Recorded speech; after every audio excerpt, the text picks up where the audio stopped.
महानगरपालिका या प्रशासनाने कुठल्याही प्रकारचं कर आणि दर निश्चित न करता जी करवाढ केलेली घनकचरा करवाढ केलेली आहे या निषेधार्थ शिवसेना उद्धव बाळासाहेब ठाकरे पक्षाच्या वतीने सर्व उपनेते संपर्क प्रमुख जिल्हा प्रमुख युवा सेना अधिकारी सर्वांनी आणि मोठ्या प्रमाणात महिला वर्ग सर्वांनी एक मोर्चा काढला काय गेल्या म्हणजे दोन शिवसेना लोकांच्या मते शिवसेना एकच आहे झाल्यानंतर पहिल्यांदा एवढा मोठा प्रचंड मोर्चा या कल्याणकरांना बघायला मिळाला असेल आणि त्याची शिवसेनेची दहशत का असेल ती पण प्रशासनाला आज दिसून आले।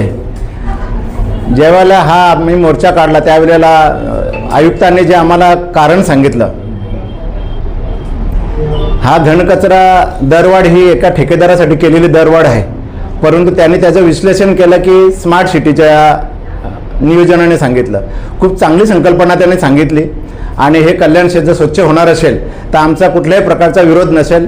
आमचं म्हणणं हे आहे की हे स्मार्ट सिटीसाठी आत्ता राज्याच्या मुख्यमंत्री असलेले देवेंद्रजी फडणवीस साहेब यांनी 2014 साली निवडणुकांच्या दरम्यानमध्ये या शहरासाठी 6,500 करोड रुपये मंजूर करण्यात आलेले आहेत। एवढा मोठे निधी असताना पण मग ह्या नागरिकांवरती हा कर कशासाठी या विरोधात आमचा मोर्चा होता।